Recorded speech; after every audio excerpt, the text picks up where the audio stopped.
এই শবে বরাত নিয়ে অনেক ঝামেলা চলছে, কিন্তু আমাদের দরকার আছে আসলটা কি আর নকলটা কি। আমাদেরকে জানতে হবে যে শবে বরাত হাদিসের মধ্যে আছে কিনা। আমাদেরকে জানতে হবে আমরা যেটা করছি সেটা ঠিক করছি না ভুল করছি। আমাদেরকে জানতে হবে যে আমাদের হালুয়া রুটি খাওয়াটা ঠিক হচ্ছে কি হয় না। আজকে বেরাদার মুআজ্জাজ, এই জিনিসগুলো আমাদের মধ্যে কিন্তু বললেই কিছু লোক তাদের মাথা একটু গরম হয়ে যায়, বললেই মাথা গরম হয়ে যায়। কিন্তু বেরাদার, আসলে যেটা শবে বরাত কোরআন ও হাদিস থেকে সাবিত আছে কিনা, এই জিনিসগুলো আমাদেরকে কিন্তু অবশ্যই জানতে হবে। তো বেরাদার, আমরা দেখেছি যে আহলে হাদিসদের একজন বক্তা, যার নাম নেওয়াটা মানে এমন একটা নাম যে নামটা ভালো নাম, কিন্তু তার ব্যাপারে হয়তো আপনারা জানেন না। একটা বক্তা যার নাম হচ্ছে হযরত আলী, দাড়িগুলো লাল হয়ে আছে, আর আপনার কি বলে, যেখানে জালসাতে যাবে কোরআন ও হাদিসের কথা বলবে না, শুধু আর শুধু মানুষকে হাসাবে, গীত গাইবে। ওই হযরত আলী, সেই হযরত আলীকে একজন ইউটিউবার জিজ্ঞাসা করছে যে হুজুর, শবে বরাত করা যাবে কি যাবে না। তো হযরত আলী, যাকে আউযু বিল্লাহ আর বিসমিল্লাহ পড়াটা ঢং নেই, সেই হযরত আলী বলছে যে শবে বরাত কোনো কিতাবের মধ্যে নেই। এরা হচ্ছে জাহিলে মুরাক্কাব, এরা এত বড় একজন জাহিল যে তাদের তুলনা করা যায় না। তো হযরত আলী যে সূরা ফাতিহা পড়তে পারবে না, তাকে জিজ্ঞাসা করছে একজন ইউটিউবার যে শবে বরাত পালন করা যাবে কিনা, যার মধ্যে না হাদিসের জ্ঞান রয়েছে, না কোরআনের জ্ঞান রয়েছে, না কিছুর জ্ঞান রয়েছে। সেই জাহিলে মুরাক্কাবকে আর একজন জাহিল জিজ্ঞাসা করছে যে শবে বরাত পালন করা যাবে কি যাবে না। তো সে বলছে না, কোনো মতেই যাবে না। বেরাদার, তার মধ্যে আর একজন মৌলবি, যার নাম হচ্ছে মুমতাজুল ইসলাম। আমি বলতে বাধ্য এই জন্যই যে মানুষকে না বললে মানুষ বুঝতে পারবে না যে আসল তথ্য কি রয়েছে।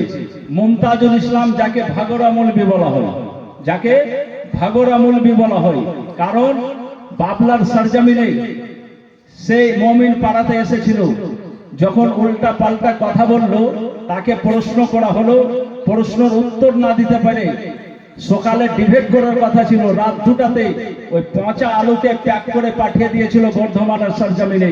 তাকে আমরা ভাগরা মৌলবি বলি। সেই ভাগরা মৌলবিকে যখন জিজ্ঞাসা করা হলো শবে বরাতের ব্যাপারে, ওই ভাগরা মৌলবি মুমতাজুল ইসলাম পচা আলু বলতে লাগলো যে শবে বরাতে কেউ যদি একটা রোজা রাখে, তাহলে ওই একটা রোজাই জাহান্নামে যাওয়ার জন্য যথেষ্ট। বলুন আস্তাগফিরুল্লাহ। মানে শবে বরাতে কেউ যদি রোজা রাখে সে জাহান্নামে যাবে।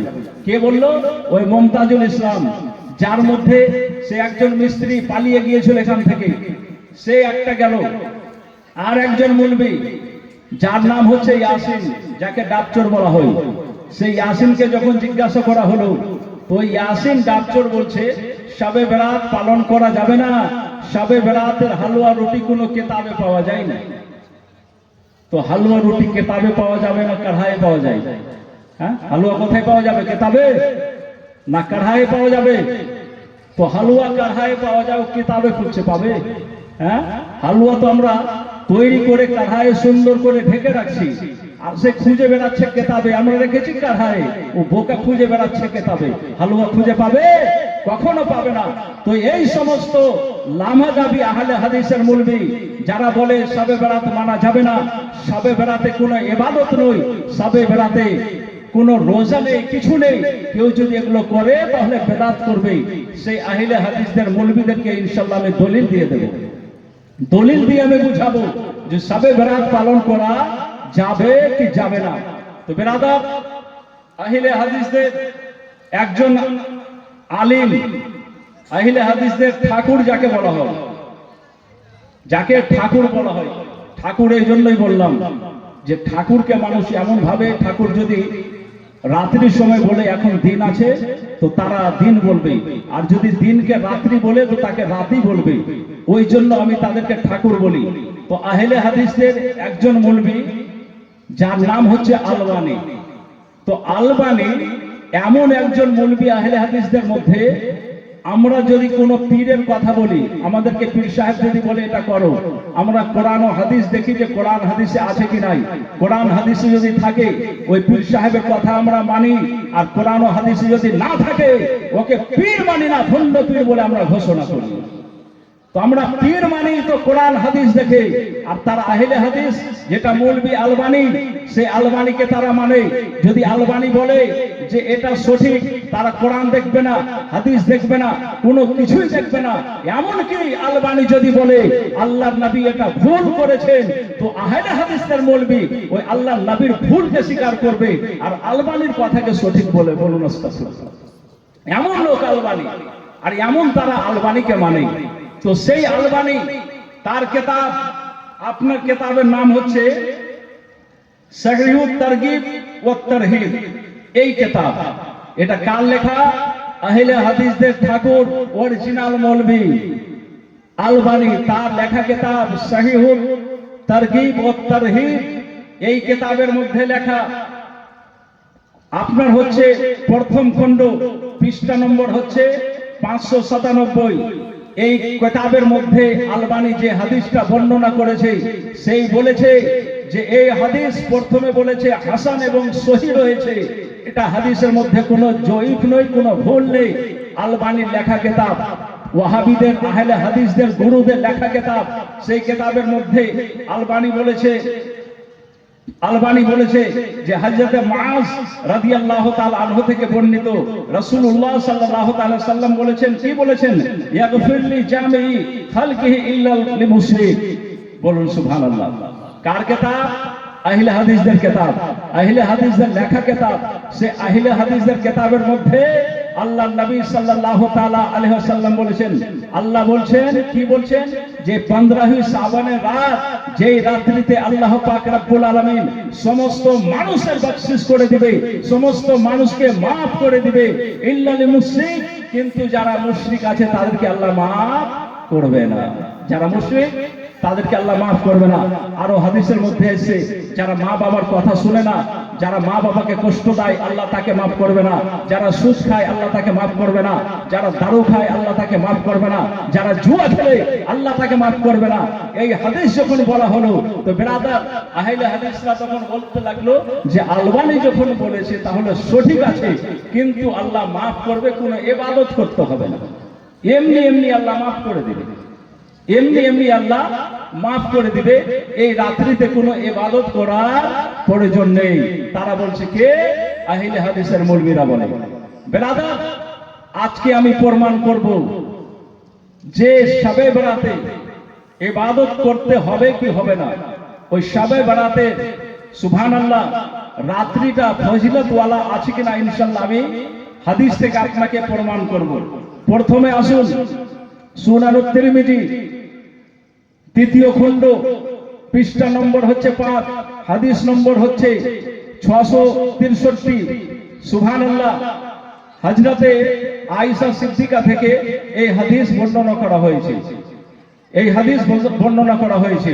আল্লাহ নবী সাল্লাল্লাহু তাআলা আলাইহি সাল্লাম বলেন, আফজালু সাওমিন বা'দা রমজানা শাবান লিতাযিম।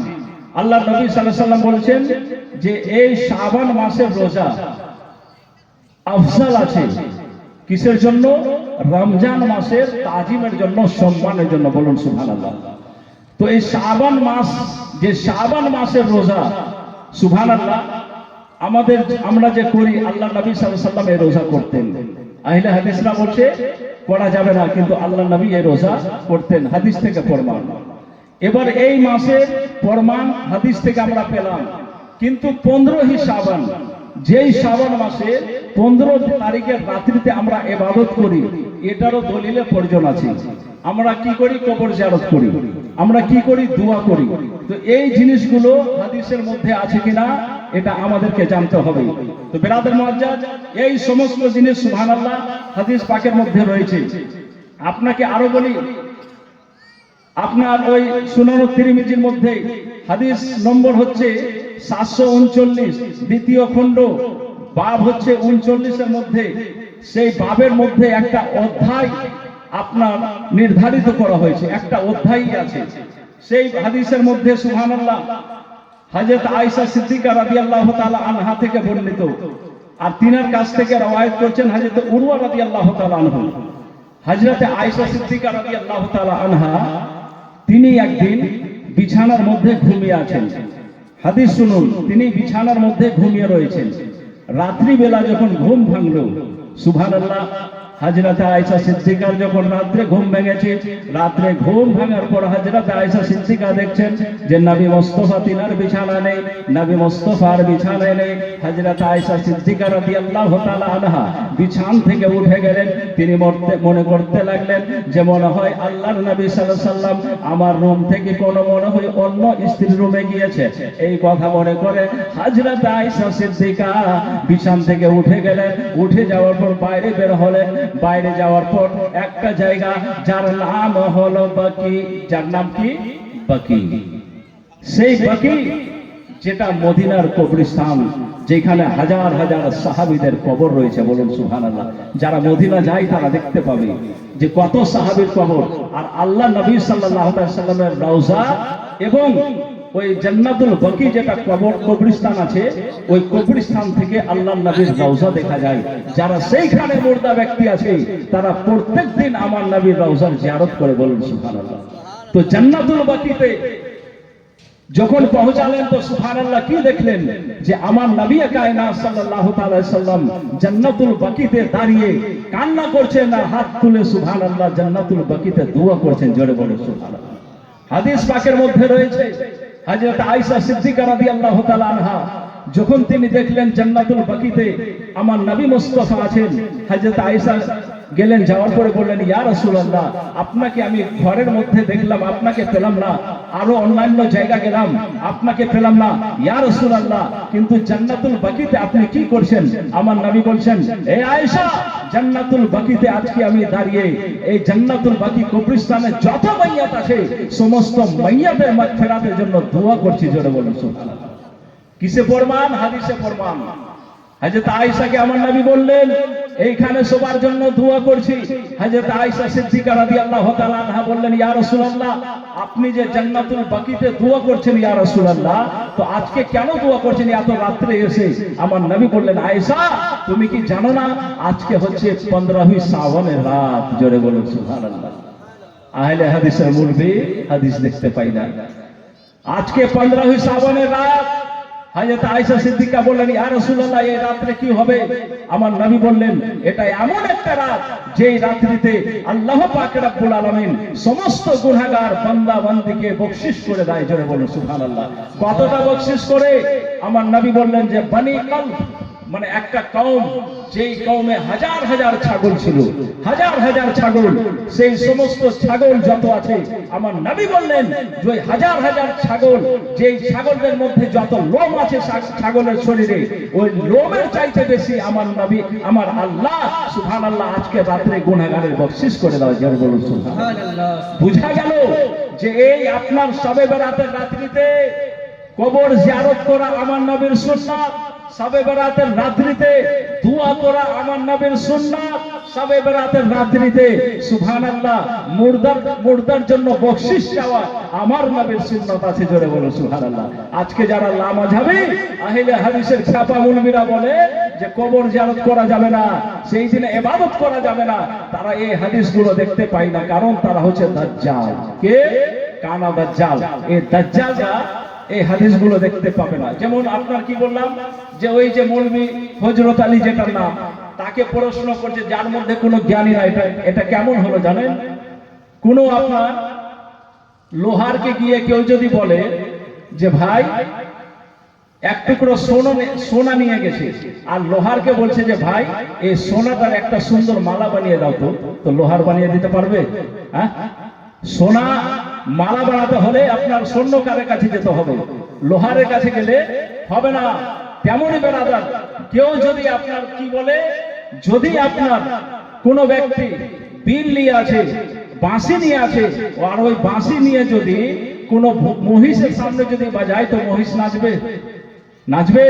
কখনো নাচবে না। কারণ बीन बजाना सांप के सामने चाहिए, माने सांपेर सामने अपनी जो बीन बजान তাহলে সাপ আপনার বিন শুনে বাঁশির ধুন শুনে নাচবে। কিন্তু যদি ওই বিন আপনি মহিষের সামনে বাজান তাহলে আপনাকে সবাই বোকা বলবে। তেমনই এই হচ্ছে বোকা বলবি আর বোকাই প্রশ্নকারী। ইউটিউবারটাও বোকা আর একজন জাহিলে মোরাক্কাবের কাছে প্রশ্ন করতে গেছে যে হুজুর শবে বরাতের ব্যাপারে আপনি কি জানেন। হ্যাঁ, তো এই হাদিস থেকে প্রমাণ হলো শবে বরাতে আল্লাহ পাক রব্বুল আলামিন হাজার হাজার নয় লক্ষ লক্ষ গুনাহগারকে আল্লাহ মাফ করে, জোরে বলুন সুবহানাল্লাহ।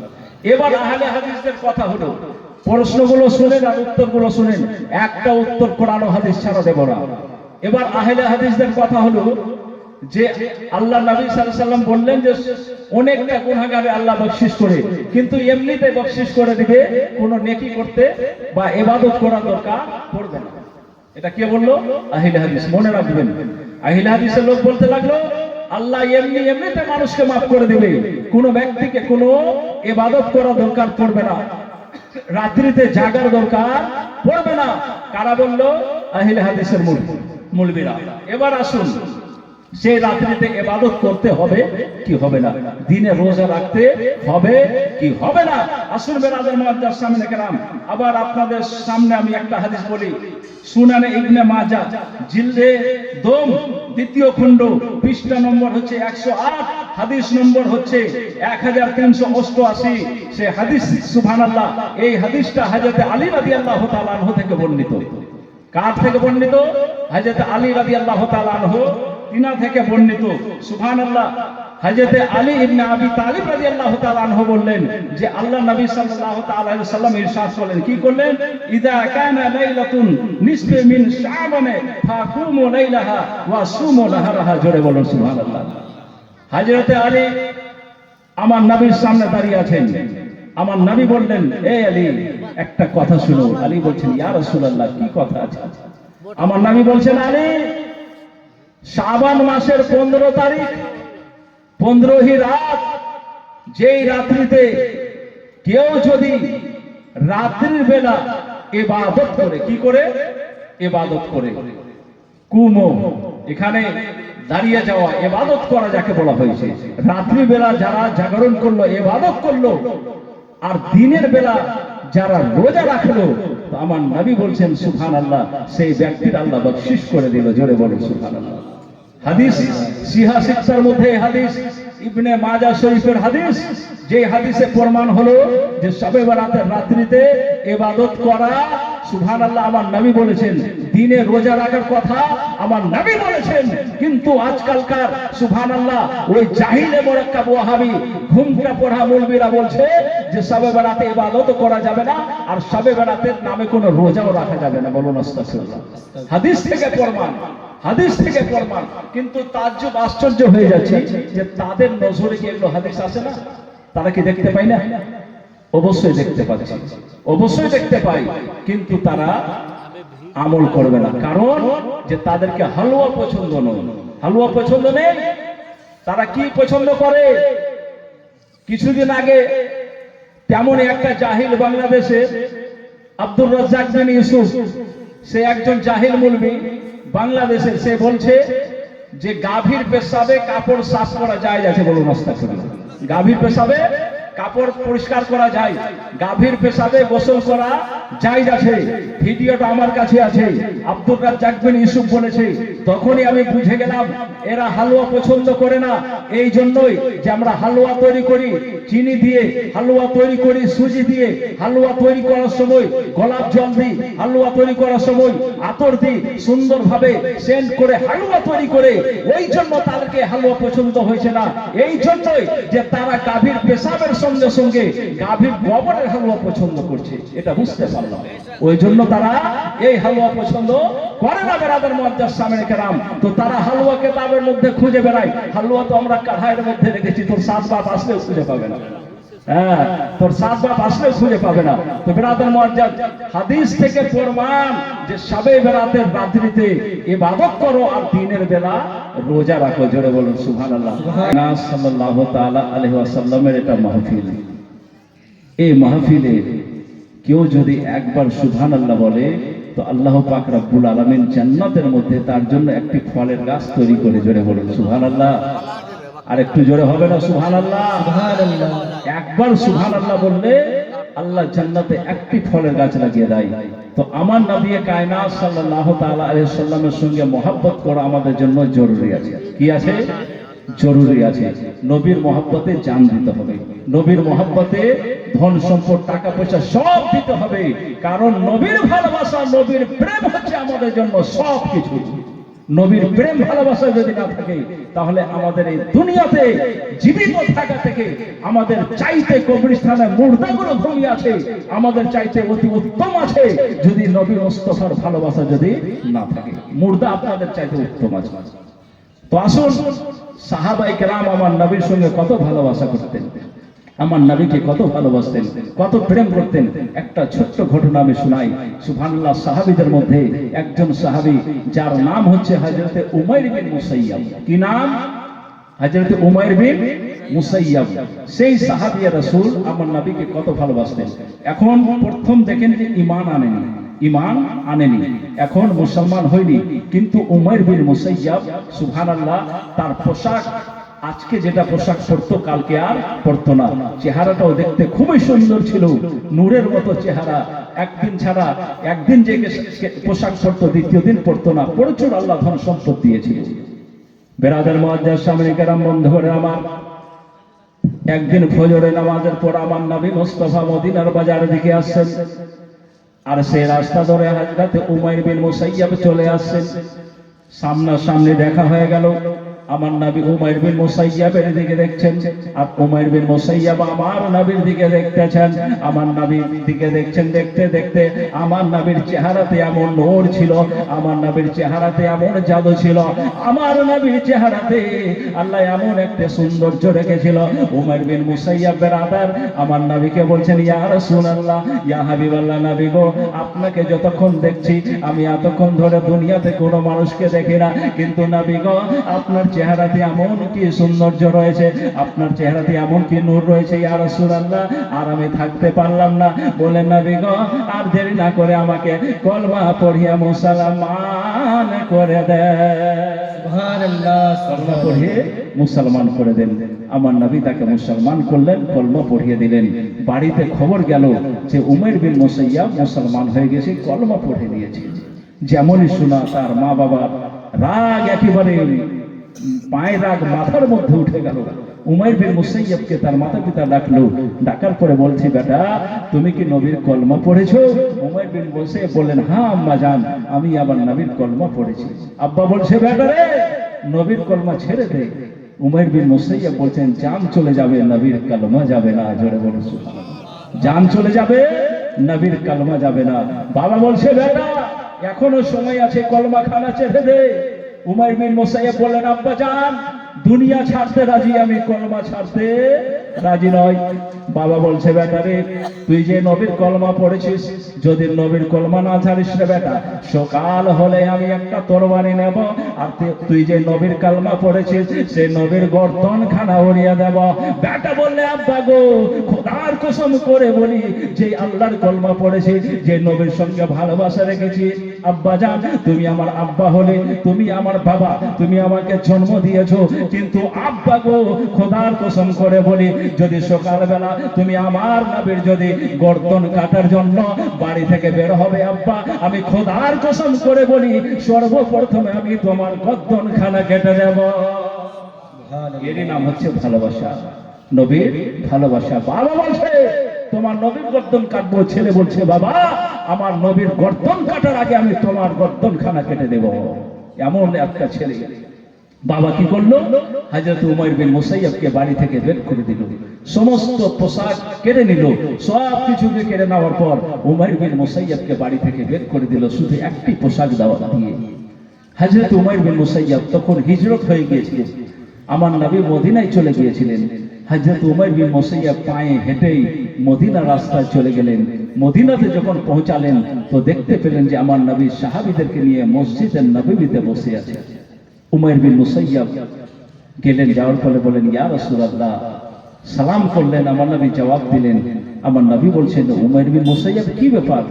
বললেন, ইয়া রাসূলুল্লাহ, আপনার কালমা ছাড়তে বলেছিল ইয়া রাসূলুল্লাহ, কিন্তু আমি আপনার সঙ্গে মহব্বত করি, আমি দুনিয়া ছেড়ে দিতে পারি, আপনার কালমা ছাড়তে পারি না।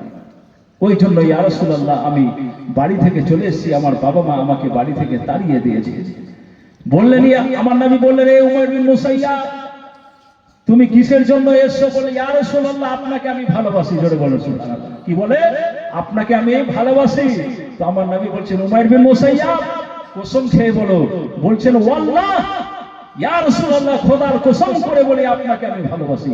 তিনবার যখন আমার নবী জিজ্ঞাসা করলেন, তিনবারই কসম খেয়ে উমাইর বিন মুসাইয়াব বললেন, ইয়া রাসূলুল্লাহ আল্লাহর কসম করে বলি আপনাকে আমি ভালোবাসি। জোরে বলো সুবহানাল্লাহ।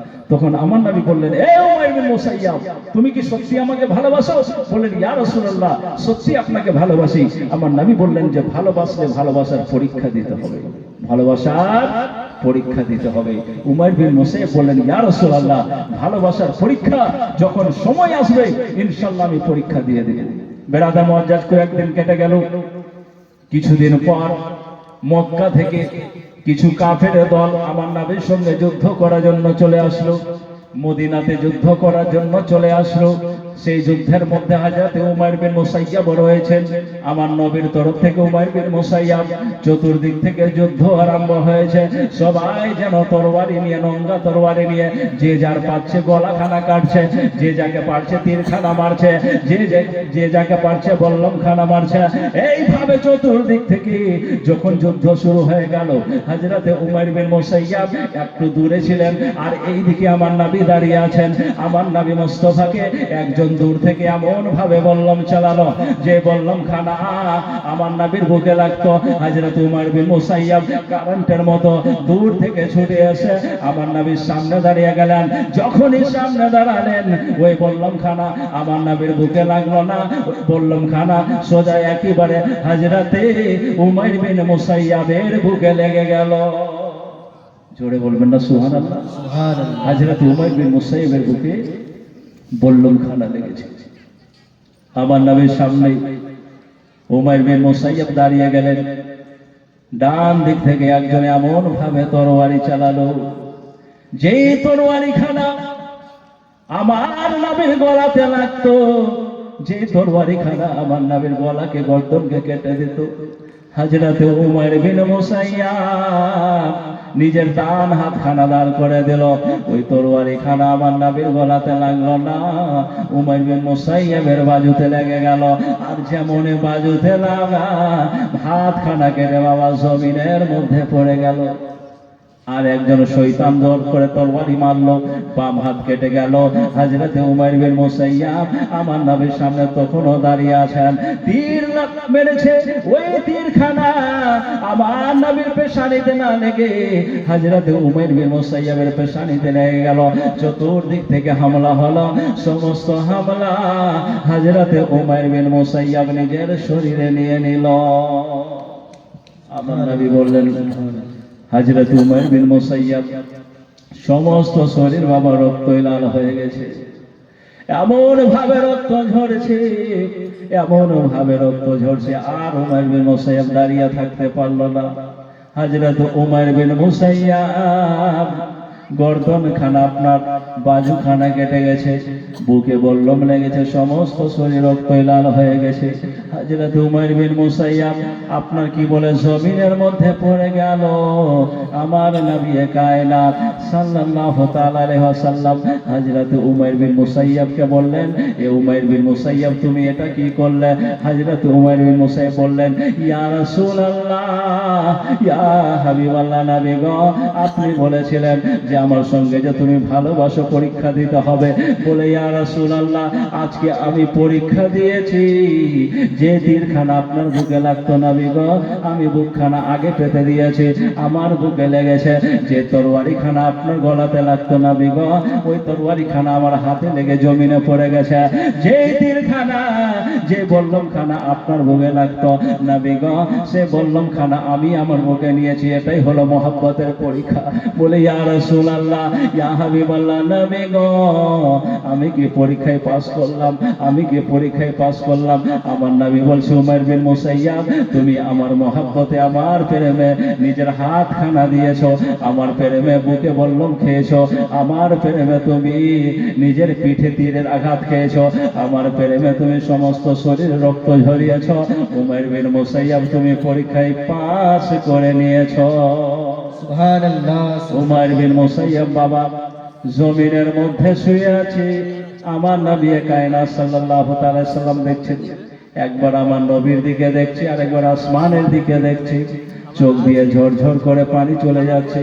হযরত উমাইর বিন মুসাইয়াব জমিনে যখনই পড়ে গেলেন বাবা, সঙ্গে সঙ্গে তার আত্মা খানা বেরিয়ে গেল, আত্মা বেরিয়ে গেছে। আমার নবী বলছেন এই আমার সাহাবীরা দেখো উমাইর বিন মুসাইয়াব বাবার সঙ্গে কত মহব্বত করত, কত প্রেম করত, আমার মহব্বতে নিজের জান খানা দিয়েছে। এই সাহাবীরা শুনো, উমাইর বিন মুসাইয়াবের জন্য আল্লাহর তরফ থেকে জিবরিল ফেরেশতা এসেছে আর বলছে ইয়া রাসূলুল্লাহ উমাইর বিন মুসাইয়াব আপনার মহব্বতে নিজের জান দিয়েছে। ইয়া রাসূলুল্লাহ উমাইর বিন মুসাইয়াবের জন্য আল্লাহ একটি সুন্দর জান্নাতের ঘর তৈরি করে দিয়েছে। জোরে বলুন সুবহানাল্লাহ।